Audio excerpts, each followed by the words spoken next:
Time था 3 अगस्त 2026 का और जगह थी हरियाणा के फरीदाबाद का सिकोना। जब सुबह के करीब 9:30 बजे का टाइम हुआ था और सरस्वती सीनियर सेकेंडरी स्कूल में एक व्यक्ति पूरे तरीके से अपने फेस को कवर कर लेने के बाद वहां पर जा पहुंचता है और सिक्योरिटी गार्ड से यह बात कहने लगता है कि जाकर संध्या मैडम को बुला कर लाओ, उन्हें ये बता देना कि उनके पति विकास आए हैं।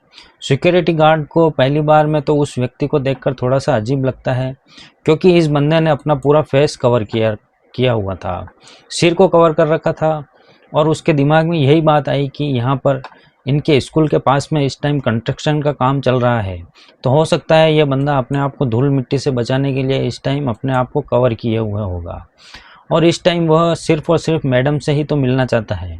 तो वो अंदर जाकर संध्या मैडम को इन सारी चीज़ों के बारे में बताता है और कुछ ही देर बाद वह मैडम उस व्यक्ति के पास भी आ पहुंचती है। लेकिन जैसे ही संध्या गुजर उस व्यक्ति के पास पहुंचती है तो उस बंदे ने अपने पास से एक चाकू निकाला और वह लगातार संध्या के ऊपर वार करना शुरू कर देता है। लगभग अगले 30 सेकंड के अंदर 34 बार वह संध्या के ऊपर वार करता है। इस टाइम संध्या काफ़ी बुरी तरीके से चीख रही थी, तो इस चीख को सुनकर स्कूल का प्रिंसिपल अपने ऑफिस से बाहर आता है। तो उन्हें देखा कि एक व्यक्ति जिसने कि अपने फेस को इस टाइम पूरे तरीके से कवर कर रखा है, वह यहाँ पर संध्या मैडम को मारने की कोशिश कर रहा है। तो वह उसके पास जाते हैं, लेकिन मास्क वाला वह बंदा उस चाकू को उठाकर प्रिंसिपल के पीछे दौड़ पड़ता है। प्रिंसिपल इस टाइम में अपने हाथ में कुछ भी नहीं लिए हुए थे, जिसके चलते हुए थोड़ा सा पीछे हटते हैं और आसपास में कई ऐसी चीज़ ढूंढने लगते हैं जिससे वह अपनी प्रोटेक्शन कर पाए। और उसके बाद वह जो सामने वाला बंदा प्रिंसिपल के ऊपर इस टाइम हमला करने के लिए आ रहा था, वह वापस तब तक जा चुका था। प्रिंसिपल जैसे तैसे कर अपने आप को संभालता है और दूसरी तरफ उससे यह भी बात पता चलती है कि यह मार्क्स वाला बंदा यहाँ से जा चुका है। तो उसने जाकर संध्या को संभाला और वह जल्द से जल्द वहाँ के नज़दीकी हॉस्पिटल में उसे ले जाने की कोशिश करता है। संध्या के पति को जब यह बात पता चलती है कि उसका नाम लेकर यहाँ पर कोई आया था, तो उसने स्कूल वालों को बताना शुरू किया कि वह नहीं था। तो प्रिंसिपल यही बात बोलते हैं कि उसकी पत्नी को वह लेकर इस हॉस्पिटल में जा रहे हैं। लेकिन जैसे ही संध्या को हॉस्पिटल पहुंचाया जाता है तो वहां पर डॉक्टर्स ने जब उसका एग्जामिन किया तो उनका कहना था कि अब संध्या इस दुनिया में नहीं रही।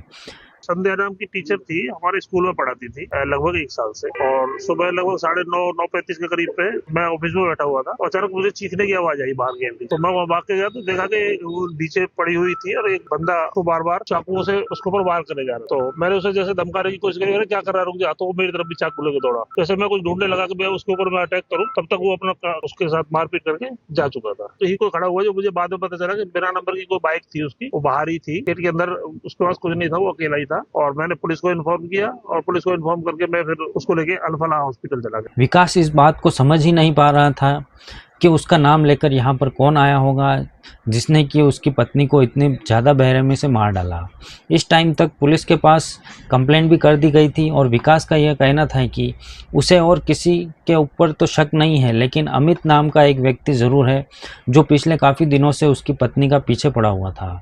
विकास ने जाकर जब इस बात की कंप्लेंट पुलिस स्टेशन में करवाई और जैसे ही पुलिस वालों ने इस केस के ऊपर तहकीकात करना शुरू की, जानना शुरू किया, तो आखिरकार वो अमित नाम का बंदा कौन है जिसके के ऊपर आप लोग शक कर रहे हैं। तब जाकर इस कहानी का खुलासा होता है। यह बात पता चलती है कि अमित 1-2 दिन से नहीं बल्कि 3 सालों से संध्या के पीछे पड़ा हुआ था। इस घटना की शुरुआत 2023-24 में हो चुकी थी, जब फिरोजपुर में रहने वाली संध्या गुजर हर रोज़ अपने स्कूल में जाया करती थी। वहाँ पर बच्चों को पढ़ाया करती थी कि इस टाइम अमित नाम के एक लड़के की इसके ऊपर नज़र पड़ जाती है। और अमित का हर रोज़ का यही काम हुआ करता था कि वह अपने घर से दूध उठा था और जहाँ पर भी वह दूध बांटना हुआ करता था वहाँ पर जाकर वह दूध बांट देता। और सुबह सुबह संध्या तो अपने स्कूल जाया करती थी।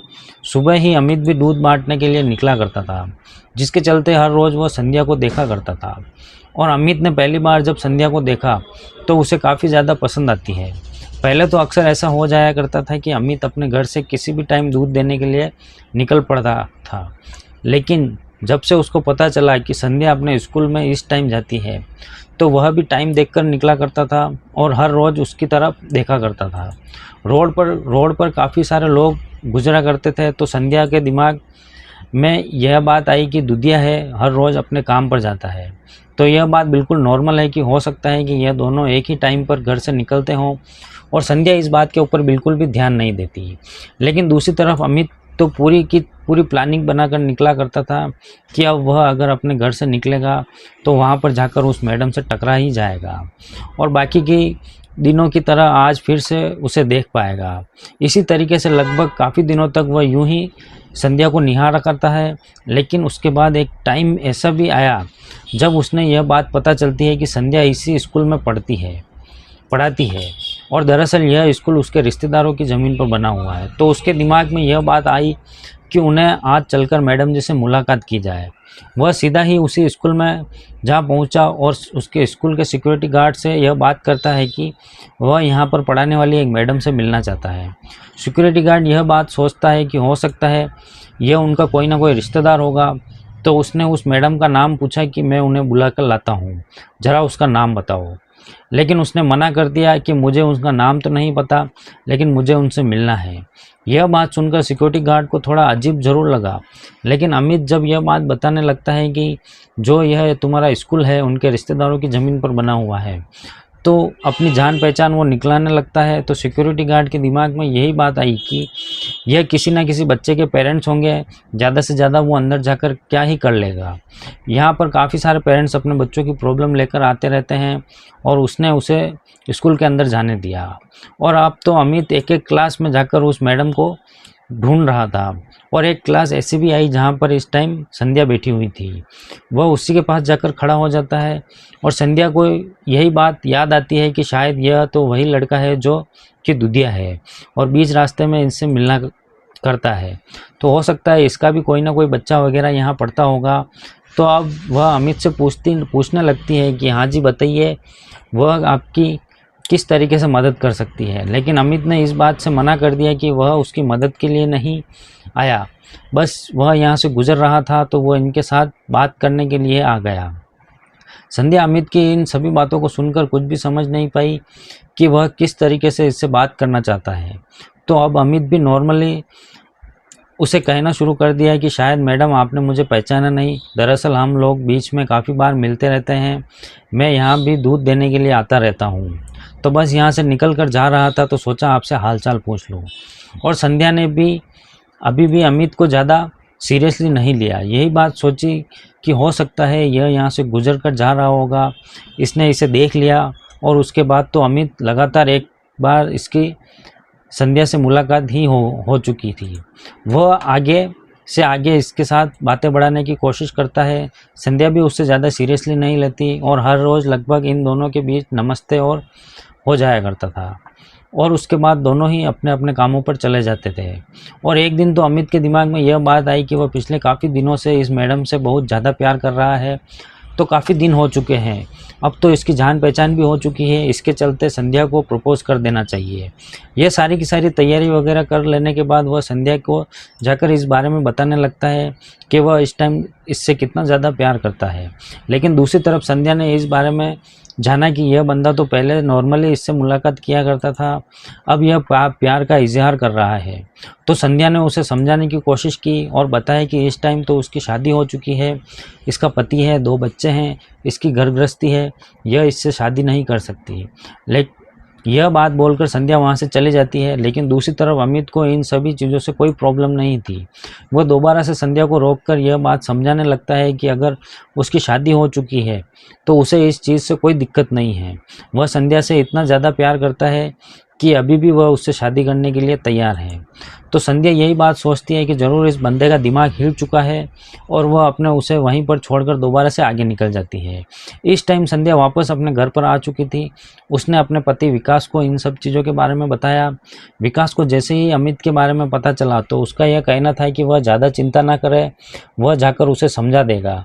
और विकास अपने कुछ एक दोस्त को लेकर अमित के घर पहुँचता है।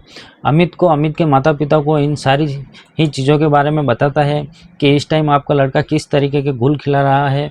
और दूसरी तरफ अमित को भी बड़े आराम से बिठाकर समझा दिया जाता है कि भाई जिस महिला से अब तू प्यार करने का दावा कर रहा है उसकी एक घर गृहस्थी है, उसके बच्चे हैं, उसका पति है, तो अब तू उसे परेशान मत किया कर। अमित हम चीज़ों के लिए तैयार हो गया, लेकिन इन सभी बातों को बीते हुए अभी सिर्फ हफ्ता 10 दिन का टाइम ही हुआ था कि दोबारा से अमित जाकर संध्या को परेशान करना शुरू कर देता है। वो तरह तरह से उसके सामने प्रपोजल रख रहा था। संध्या वापस अपने घर पर पहुंची तो उसने अपने पति को बताने लगी। और अब तो विकास इतना ज़्यादा गुस्से में आ चुका था कि उसने अपने ग्राम पंचायत से बात की, अपने घर परिवार में जितने बड़े बड़े लोग थे उन सभी से बातें करना शुरू कर दिया। और जिस गांव का अमित था उस ग्राम पंचायत से भी बात की जाती है। दोनों गांव की पंचायत बैठती है। पंचायत में अमित को अच्छे से समझा दिया जाता है कि तुम्हें आगे से इस लड़की का पीछा नहीं करना है, नहीं तो तुम्हारे लिए अच्छा नहीं होगा। उसे काफ़ी अच्छे से समझा दिया जाता है, धमकाया जाता है। और अमित का भी यही कहना था कि वह आज के बाद संध्या को कभी भी परेशान नहीं करेगा। लेकिन अमित तो मानने वालों में से कहाँ था, जिसके कारण अभी भी वह संध्या के पीछा किया करता था।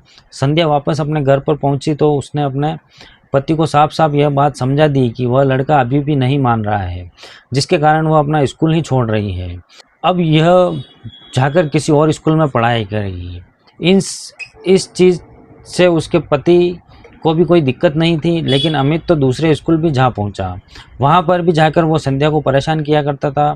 और संध्या अब अमित से इतनी ज़्यादा परेशान हो चुकी थी कि दोबारा से दोनों ही गांव की पंचायत को बिठाया जाता है। इस पंचायत में पंचों के द्वारा अमित को साफ साफ चेतावनी दी गई थी कि उसका यह आखिरी चांस है। अगर दोबारा इसके कारण अगर यहाँ पर पंचायत बैठी तो यह इसके लिए अच्छा बिल्कुल भी नहीं रहेगा। और उसे शांति के साथ दोबारा से समझाकर यूं ही छोड़ दिया जाता है।